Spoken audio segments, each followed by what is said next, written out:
Primeira Guerra Mundial, 100 anos da Primeira Guerra, história geral com Rodrigo Eberhardt. Tudo bem com vocês?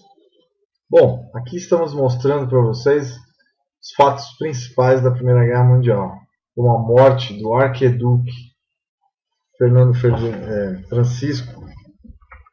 Francisco Ferdinando da Áustria, do Império Austro-Húngaro, em Sarajevo, na Bósnia, onde começou então a Primeira Guerra Mundial. Os países que participaram da Primeira Guerra Mundial são os países europeus inicialmente: Alemanha, Áustria, Bulgária, Império Otomano e vários outros da Tríplice Aliança, e a Tríplice Entente, que são os aliados: França, a gente vai ver aqui, Império Britânico, seus aliados, Austrália, Canadá, Índia Britânica, Nova Zelândia, África do Sul, Império Russo, Reino da Itália, Estados Unidos, Reino da Sérvia, Japão, Bélgica, Reino da Grécia, Reino da Romênia, Portugal, Brasil, entre muitos outros, tá? Então tá aí, só para saber, o Brasil era governado por Venceslau Braz, que declarou guerra na Europa em 1917, com o torpedeamento de vários navios brasileiros, né? Forçou o Brasil a entrar na guerra. O Brasil entrou de forma tímida, mas enviou os cruzadores importantes que nós tínhamos, Bahia, né? E outros. Bom, a Primeira Guerra Mundial, também conhecida como Grande Guerra, Primeira Grande Guerra, teve coisas marcantes no início dessa guerra. É uma guerra iniciada anos antes com a competição colonialista entre os países europeus: Bélgica, França, Inglaterra, Alemanha, Itália, Portugal, Espanha, entre outros, Holanda também, que começaram a brigar por suas colônias em todo o mundo. Dessas brigas coloniais surgiu então uma corrida armamentista, porque essas colônias estavam levando a maior riqueza desses países e uma maior competição entre eles, né? Então foi uma guerra global, centrada na Europa, que começou em 28 de julho de 1914, durou até 11 de novembro de 1918. O conflito envolveu as grandes potências de todo o mundo, que organizaram-se em duas alianças opostas: os aliados, com base na Tríplice Entente, entre Reino Unido, seus aliados, França e Império Russo, e os impérios centrais, originalmente Tríplice Aliança, entre o Império Alemão, Austro-Húngaro, o Império Austro-Húngaro, né? Importante lembrar, a Itália, como a Áustria-Hungria tinha tomado a ofensiva contra o acordo. A Itália não entrou em guerra. Estas alianças reorganizaram-se, a Itália lutou pelos aliados. Expandiram-se em mais nações que entraram na guerra. Em última análise, mais de 70 milhões de militares, incluindo 60 milhões de europeus, foram mobilizados em uma das maiores guerras da história. Então, pessoal, continuando aqui a nossa análise da Primeira Guerra Mundial. Então, em última análise, mais de 70 milhões de militares foram mobilizados de todo o mundo.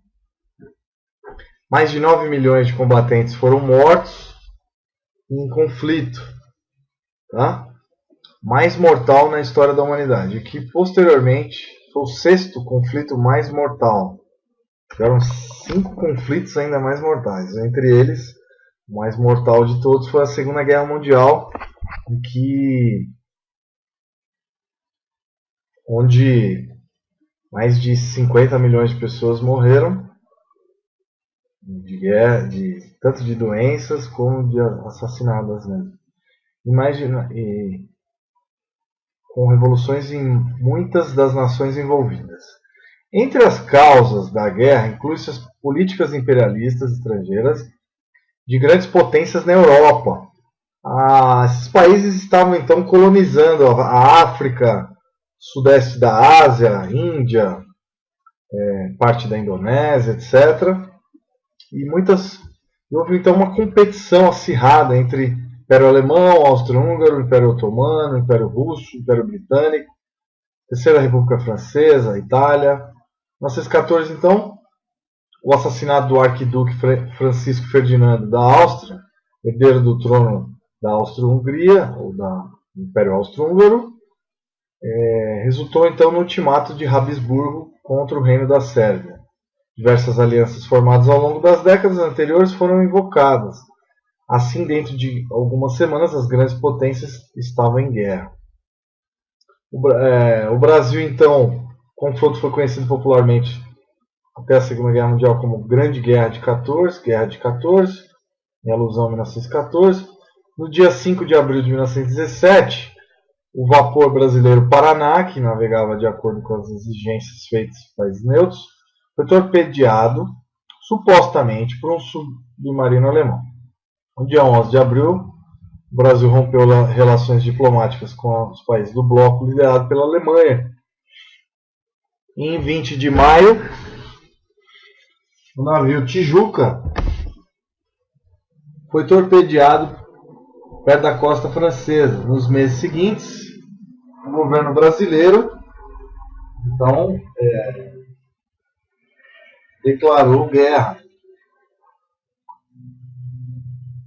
Nos meses seguintes, o governo brasileiro confiscou 42 navios alemães, austro-húngaros e turco-otomanos que estavam em portos brasileiros, como em uma indenização de guerra. Então o Brasil também esteve presente nessa guerra. Tá? Que mais? Outros fatores, como no dia 23 de outubro de 1917, o cargueiro nacional Macau, um dos navios arrestados, foi torpedeado por um submarino alemão, perto da costa da Espanha. Seu comandante, feito prisioneiro com a pressão popular contra a Alemanha, no dia 26 de outubro de 1917, o país declarou guerra aos poderes centrais: Império Alemão, Império Austro-Húngaro, Império Otomano.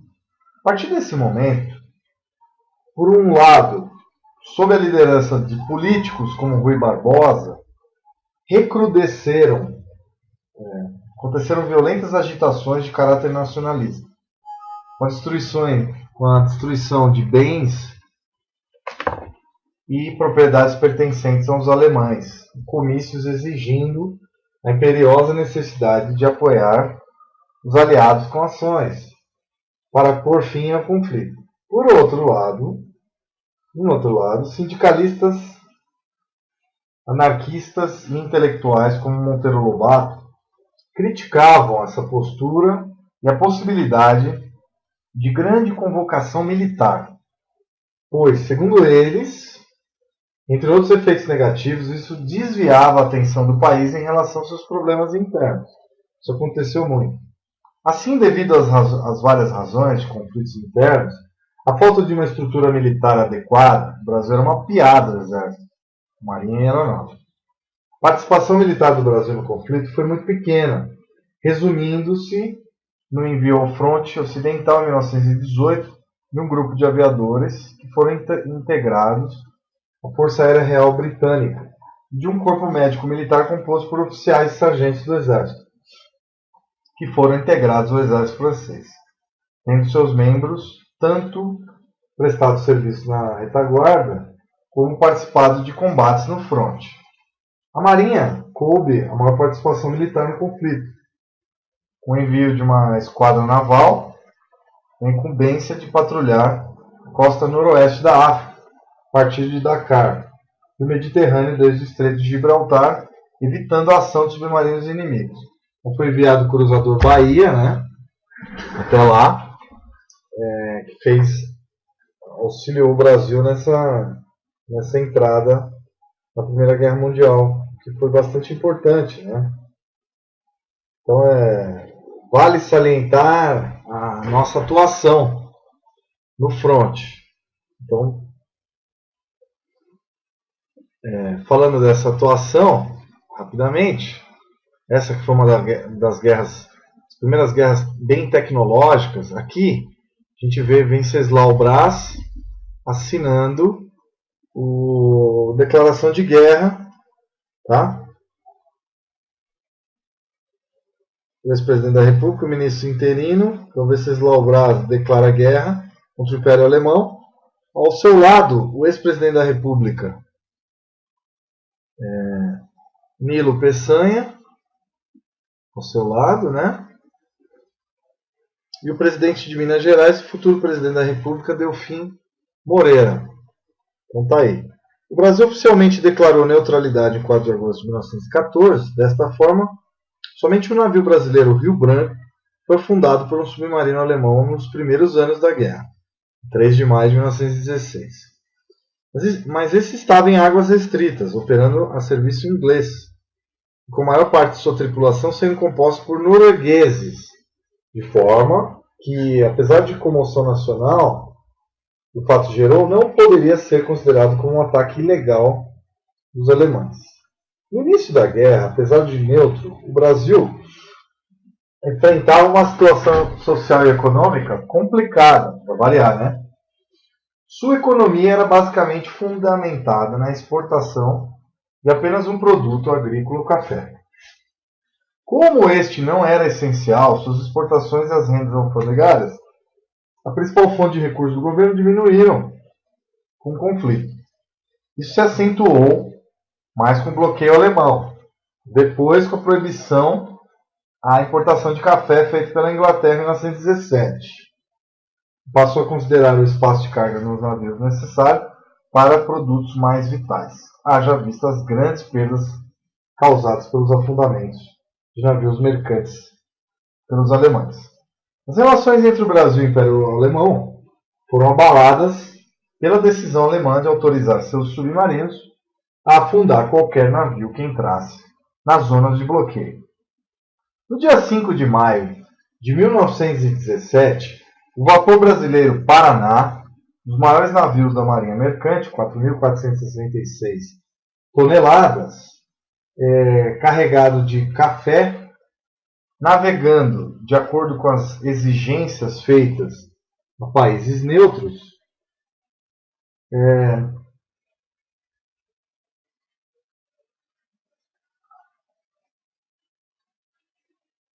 foi torpedeado por um submarino alemão a milhas do Cabo Barfleur, na França, e 3 brasileiros foram mortos.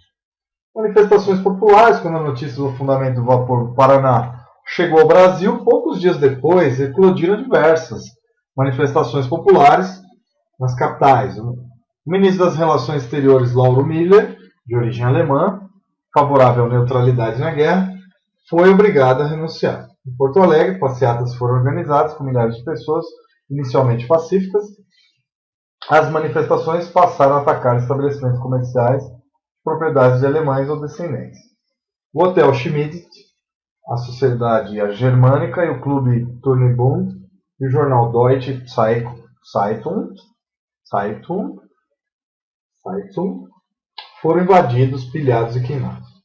Em 1 de novembro, uma multidão danificou casas, clubes e fábricas em Petrópolis, entre eles o restaurante Brahma, completamente destruído. A Gesellschaft Germania, a escola alemã, a empresa Arp, o diário alemão, entre outros. Ao mesmo tempo, em outras capitais, houve pequenos distúrbios. Novos episódios com violência só ocorreriam quando a declaração de guerra à Alemanha em outubro. Por outro lado, sindicalistas pacifistas, anarquistas e comunistas se colocavam contra a guerra e acusavam o governo de estar desviando a atenção dos problemas internos, entrando em choque por vezes com grupos nacionalistas favoráveis à entrada do país no conflito. A Guerra Geral de 1917 se seguiu violenta repressão que usou a declaração de guerra em outubro para declarar estado de sítio e perseguir opositores. Consequências diplomáticas. Em 11 de abril de 1917, o Brasil rompeu as relações diplomáticas com o bloco germânico.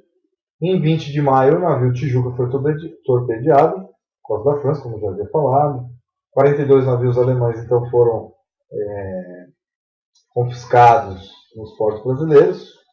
Tá? Essa quantia considerável de navios passou a corresponder a 1/4 da frota brasileira.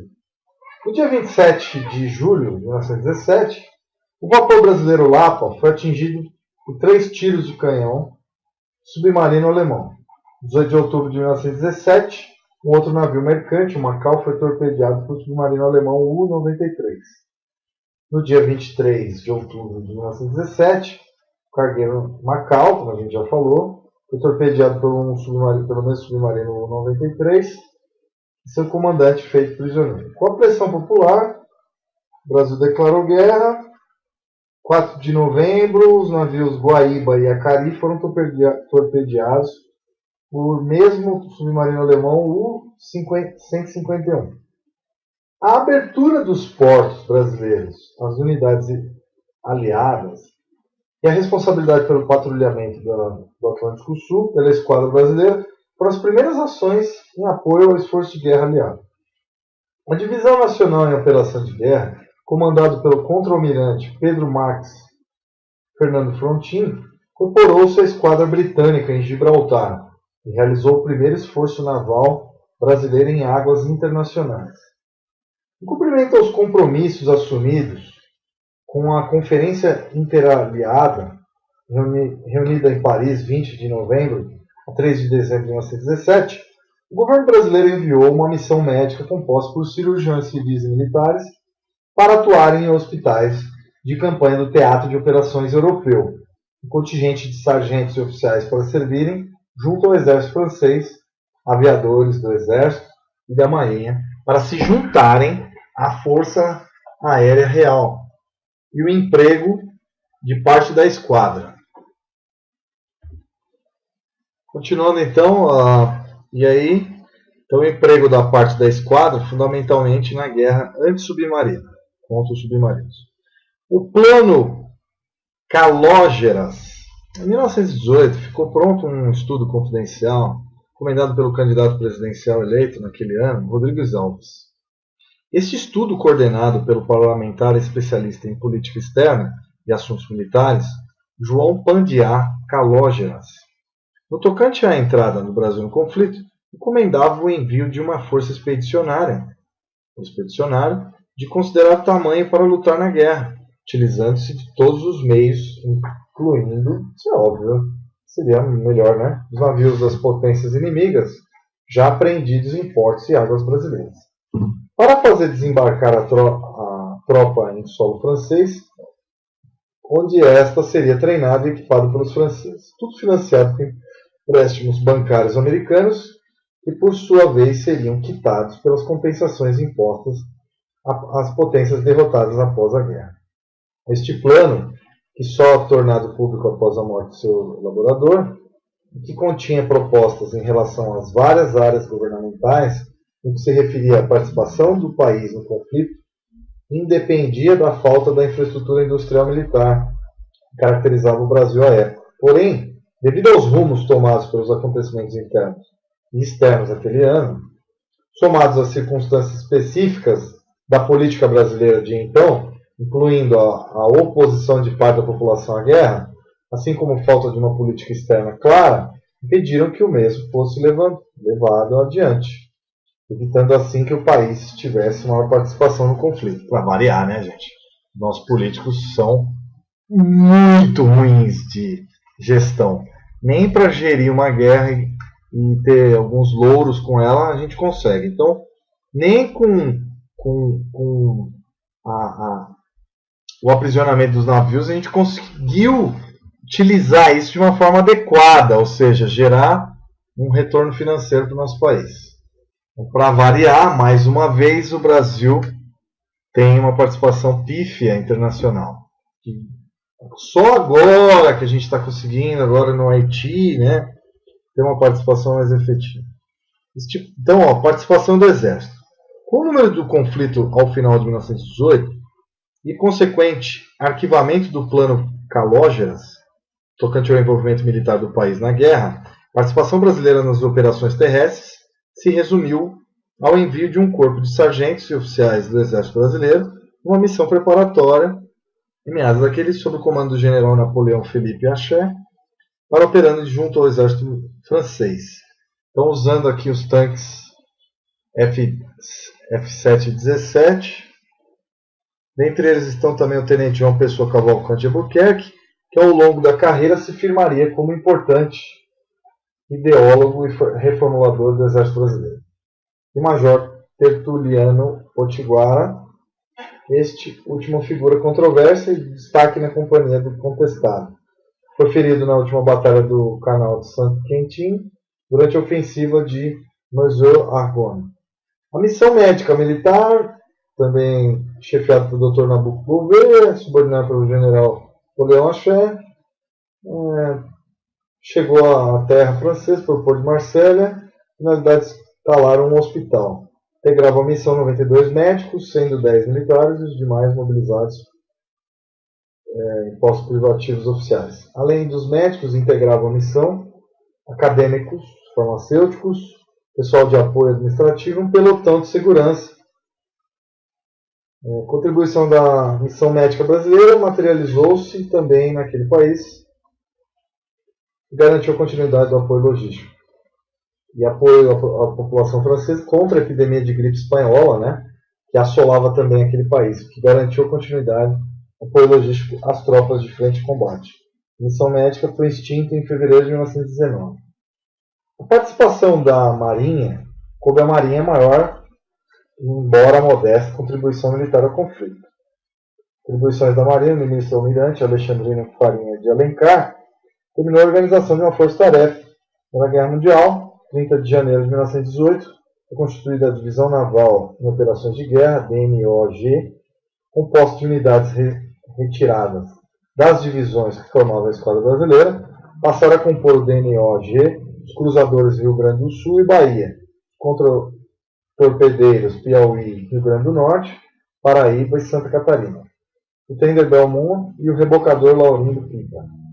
A Esquadra Naval Brasileira foi inicialmente incumbida de patrulhar a área compreendida pelo Triângulo Marítimo na costa noroeste africana, cujos vértices eram a cidade de Dakar, o arquipélago de São Vicente e Cabo Verde e Gibraltar, na entrada do Mediterrâneo.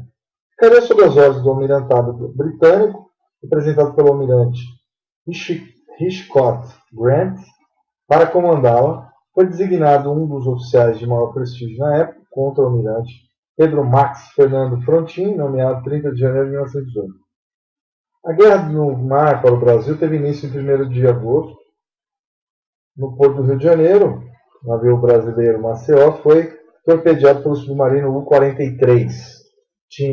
Em 9 de agosto de 1918, atingiu Freetown, permanecendo 14 dias nesse ponto, quando então os homens começaram a adoecer com o vírus da gripe espanhola.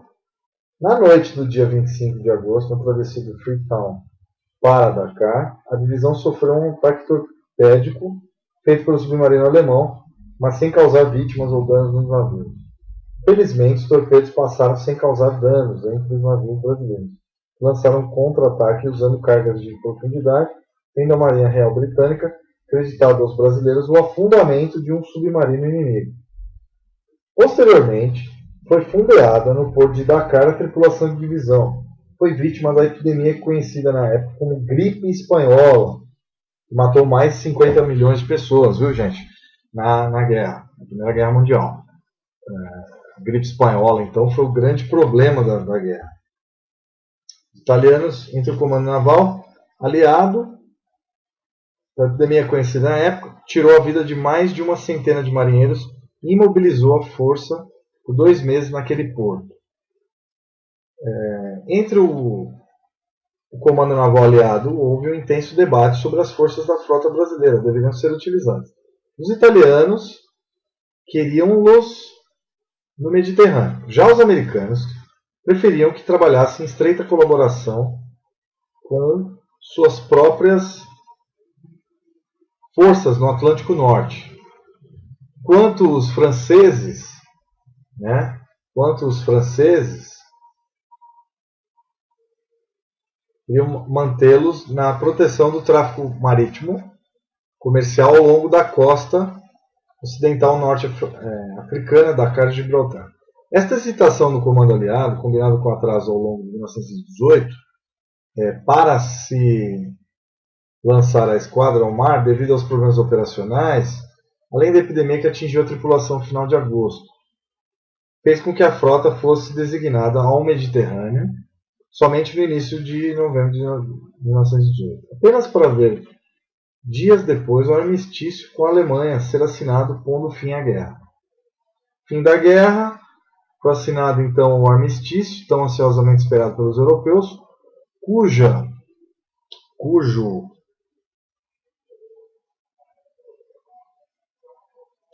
países foram devastados pelo conflito.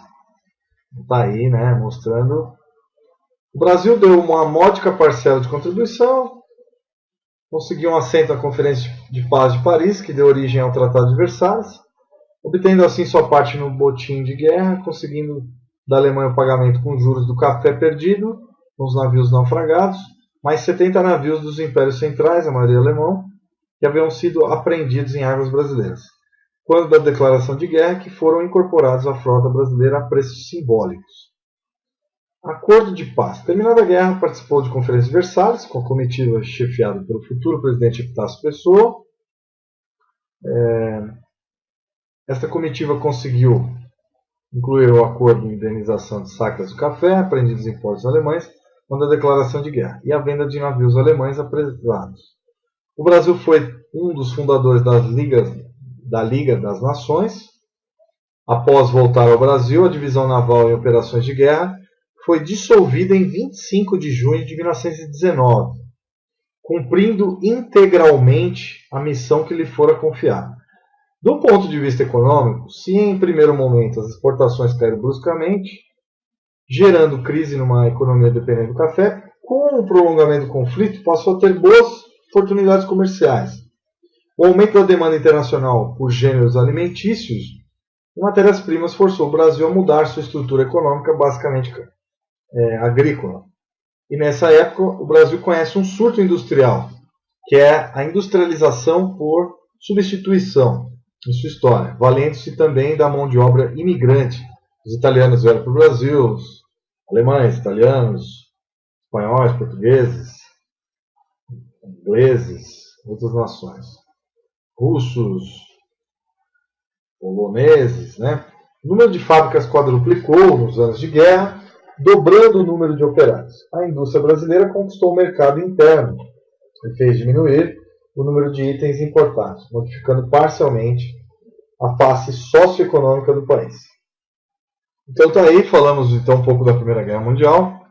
Guerra esta que começou então pelas potências colonialistas, teve participação brasileira.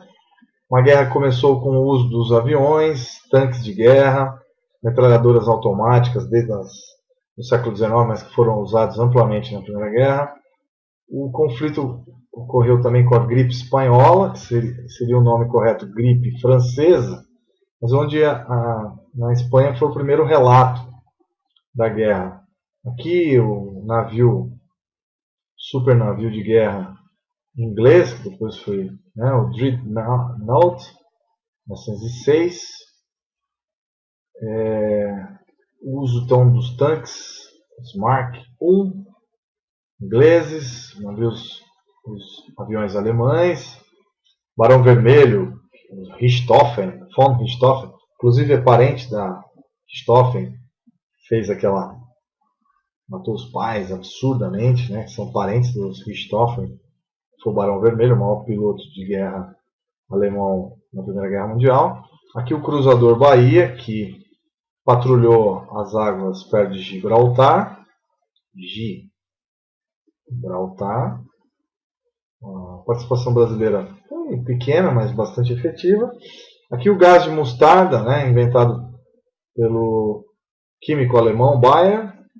Então eles aqui usando máscaras nas trincheiras. Aqui os soldados austríacos matando os oficiais sérvios. E foi uma guerra bem sangrenta. Aqui um cemitério francês em Douaumont, au Soir, Primeira Guerra Mundial. Aqui mostrando então um belíssimo cemitério, né? Francês, mas muito triste. E aqui falando da Guerra Espanhola, da gripe espanhola, né? A gripe espanhola tem origem nas aves. As aves foram... As criações de aves foram destruídas durante a guerra. Essas aves foram confinadas e possivelmente mortas, o que deflagrou então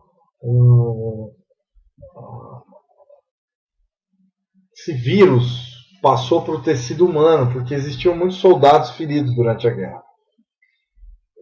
As causas exatas ninguém sabe, mas essas mutações genéticas do vírus da gripe espanhola começou a atacar então o ser humano, o Homo sapiens, a partir então de aves. E esse vírus tinha uma letalidade muito grande, de 6 a 8%, que, correspondendo à época, matou em torno de 50 milhões de pessoas em todo o mundo, em todo o globo terrestre. Então o vírus da gripe foi uma das maiores pandemias, considerado uma pandemia. Pan é tudo, demi é doença, das maiores pandemias do mundo. No Brasil morreram aproximadamente, aqui no Brasil, 500 mil pessoas, começando pelo Porto Santos, né, chegada dos navios que trouxeram essa doença. O vírus da gripe, então, ele é um dos que originaram também outros vírus, que H1N1, por exemplo, que é descendente da gripe espanhola. Então, o vírus influenza, né? Esse influenza está ainda evoluindo, tá?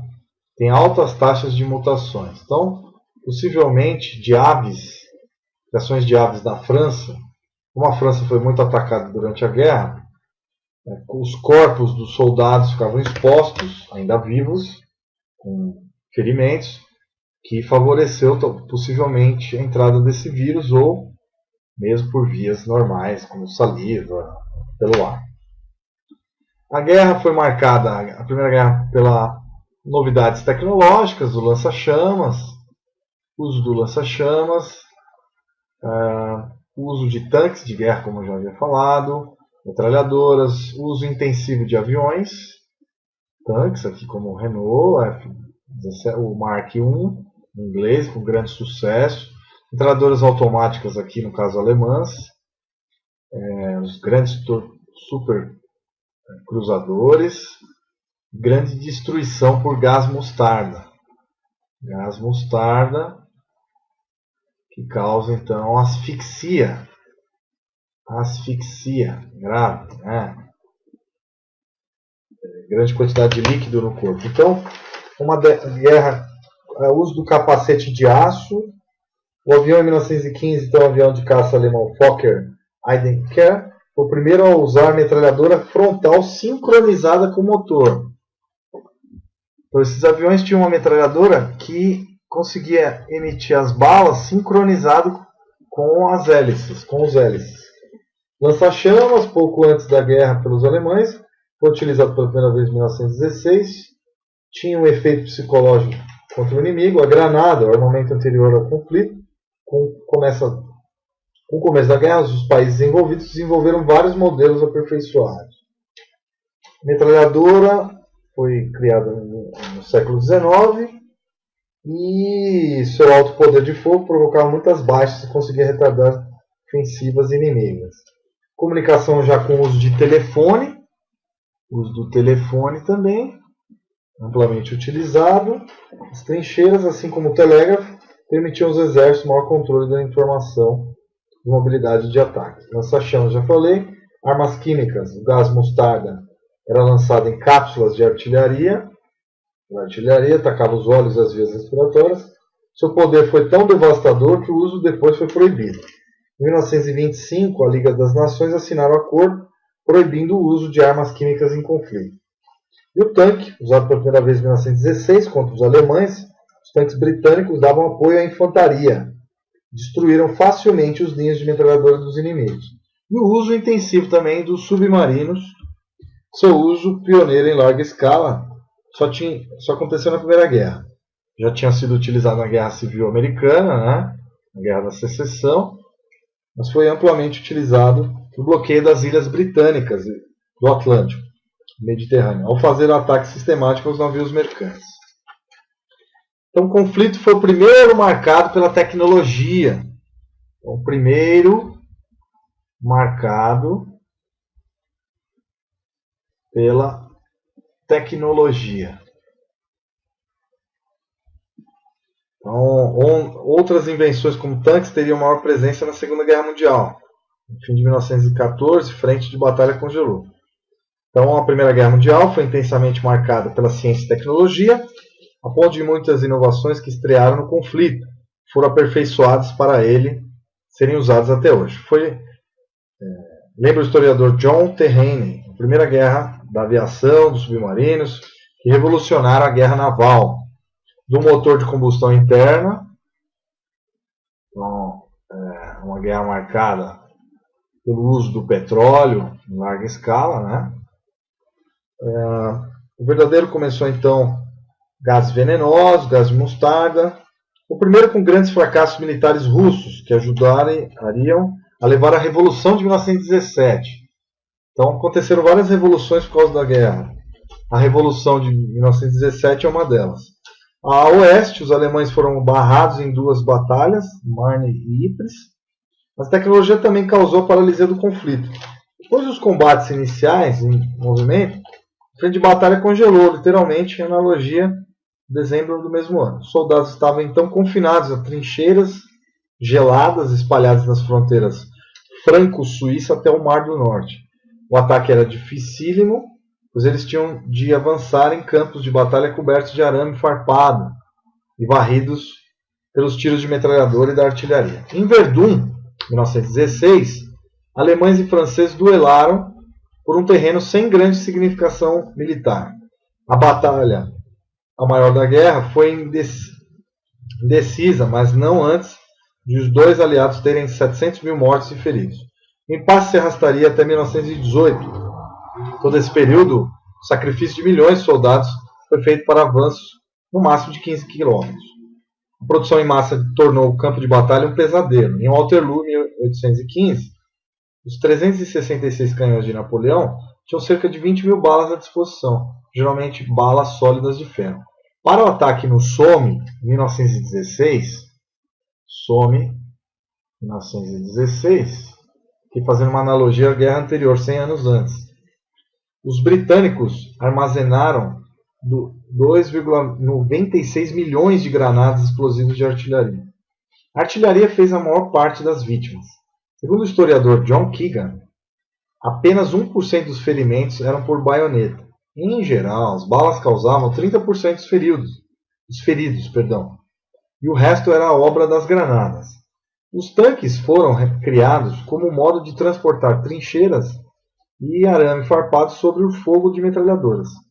Não chegaram a ter impacto decisivo na Primeira Guerra, como teria na Segunda Guerra Mundial, porque chegaram tarde, mas nas ações mais importantes que participaram, como Cambrai, em 1917, fizeram avanços significativos.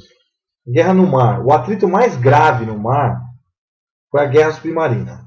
Em 1917, os alemães começaram um confronto submarino irrestrito que por pouco não tirou o Reino Unido da guerra. O país era asfixiado pelo afundamento dos navios mercantes que lhe traziam comida e munição do resto do mundo, principalmente das Américas. O afundamento irrestrito de navios fez países neutros entrar em guerra, como o Brasil, a Alemanha, né, os Estados Unidos e o Brasil. Então, aqui, esse texto foi retirado da Folha, né, feito pelo Ricardo Bonalume Neto, de São Paulo. Que 100 anos da Primeira Guerra. Eu recomendo a todos lerem a Folha e o Estadão. Estadão, a Folha e o Estadão. A Veja também, fazendo vários artigos importantes sobre a Primeira Guerra Mundial. Com certeza cairá nos principais vestibulares do Brasil. E também, quem conhece história, erra menos no futuro. Um grande abraço a todos e mostramos um pouco da participação brasileira, dos Estados Unidos e dos europeus, uma guerra mundial, a primeira grande guerra mundial. Grande abraço, até lá. Tchau, tchau. Estude bastante.